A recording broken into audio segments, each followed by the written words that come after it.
はい、どうもこんにちは。850チャンネルのハガンです。本日はですね、以前動画にしたアドベンチャースペックのミニフェアリングキット続編となります。実際に自分の GS に取り付けてみて、取り付けして分かったこととか、こういうところが問題になったよみたいな話をするっていう後日談になります。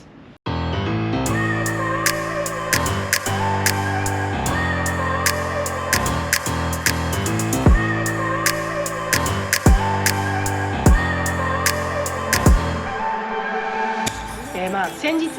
あの動画を出した後にですね、ここのハンドルの部分に今までの、ここら辺にあったラリーメーターをこのハンドルの部分に移植しました。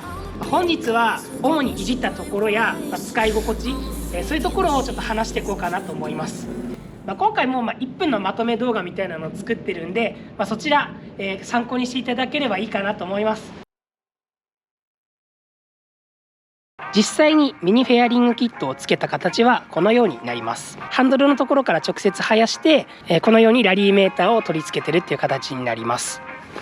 裏から見ると分かりやすくて、ここのハンドルのところから、がっちりクランプして、くっついてるような形になりますね。こちらにして良かったこととしては、すごいラリーのメーターが見やすいっていうことですね。今まではこのメーターの上にあったので、ちょっと振動でガタガタしちゃうっていうのもあったんですが、こちらだとすごいがっしりホールドしてくれるので、本当に見やすくなりました。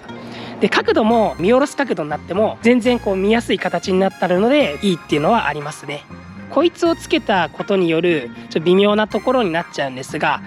つけたことによってちょっと本体のメーターがちょっと見づらい状況になってしまっています。ちょっとグレーゾーンというか、ちょっと微妙なところはあるけど、こんな感じでつけられるよって話ですね。何か言われたらその場で外すとかすればいいので、それでもいいんですが、ぜひやってくださいっていうわけにはいかないっていうのが本音ではあります。850チャンネル。今回いじった内容としましては主に2点あります。1つ目がこのミニフェアリングキットとかラリーメーターの関係のところと、もう1つがこの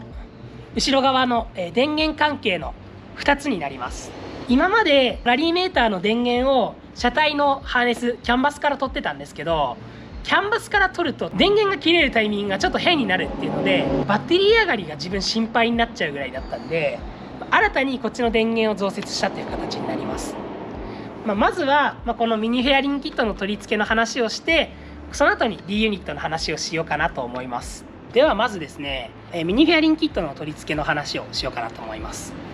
今回はミニフェアリングキットの上に今まで使ってたこのエンデュリスタンのハンドルバーバッグを取り付けたっていう形です。最初にアドベンチャースペックのミニフェアリングキットを取り付けた後にこいつのハンドルバーバッグを取り付けたっていう形になります。このミニフェアリングキットの取り付けはこの 5mm の六角レンチ1本で取り付けられます。取り付けのところの六角を締めればいいだけですね。がっちり締めればもう本当に手では動くことはないような感じで頑丈に取り付けられます。で、ハンドルバーバッグは結構ギチギチになっちゃったんですけど、取り付けはカっていう形で、取り付けられてますね。ハンドルバーバッグの取り付け方については、別途動画にしているのでそちらをご参考ください。今まではメーターの上に取り付けられてたと思うんですけど、電源の問題がちょっとありました。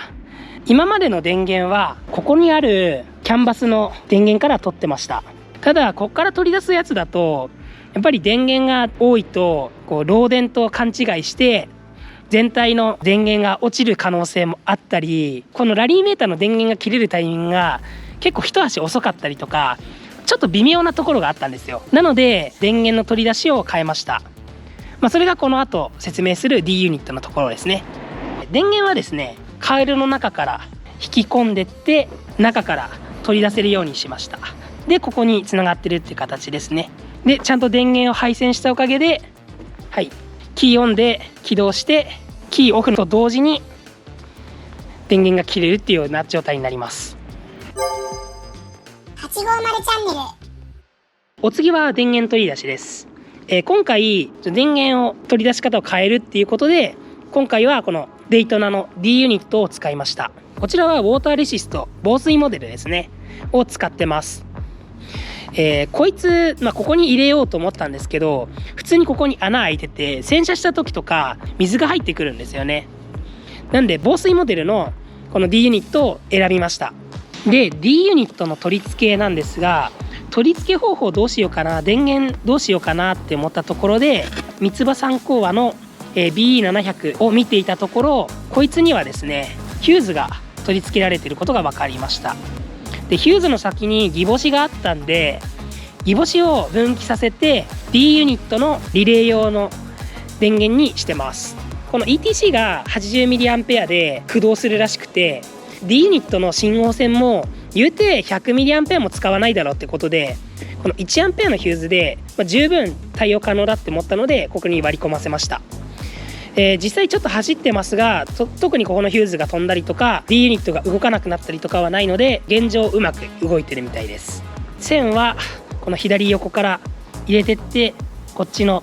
カウルの裏側を通してここら辺から出してきてますね。どこにも干渉しないというか、 ETC のアンテナ線と同じ経路をたどってやらせてるんで、何も問題はなく使えてます。 D ユニットつけたいなって思ってる方だったら、ETC のところから分岐させるのも手だよっていうところをちょっと覚えていただければいいかなと思います。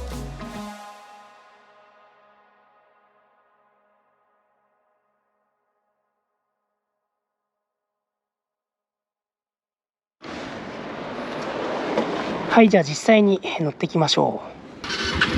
う。はい、こんな感じでキーオンと同時にメーター類もつくようになりました。今日は林道とか行かずに河川敷を走ってこようかなと思います。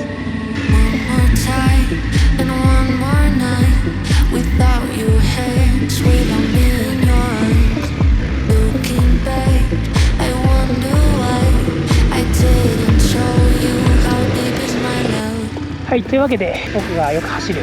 このまで来ました。はい、オフロードに入ってきます。今回は普通にちょっとゆっくり走ろうというか、流す程度に走ろうかなと思いま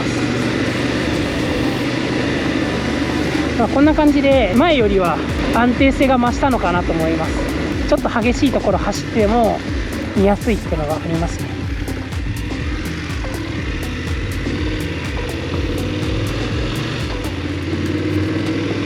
でここが凹凸激しいところですね。普通にこう穴っていうか、アップダウンがあるところです。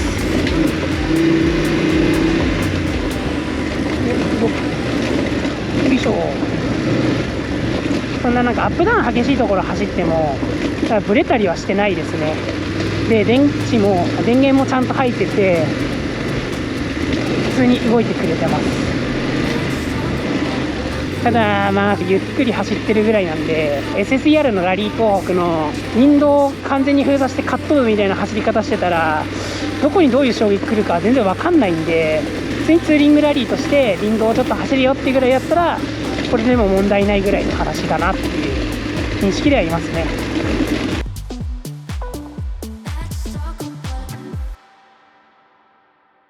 というわけで今回の動画は以上となります。このアドベンチャースペックのミニフェアリングキットですが、これだけ取り付ければラリータワーが簡単にできてしまうっていうのは本当に楽ちんなキットです。ラリー用のバイクにしたいっていうのであれば、コスパも高くてかっこよくてとてもいい選択肢になるんじゃないかなと思います。取り付け方も 5mm のレンチでハンドルのところにもつきますし、組み立てもそんな難しくはないです。今後3月ぐらいに菜の花ラリーっていう、オンロードのラリーに出てくるんですが、その時にこいつ使おうかなと思います。次の動画はすごい先になっちゃうんですが、その時までお待ちいただければいいかなと思います。本日はこのミニフェアリングキットの取り付けと D ユニットに関する話とかをしました。何か気になることとかあったら、コメントとかお待ちしてます。本当にご視聴いただきありがとうございました。次回もまた見てくださいということで、バイバーイ。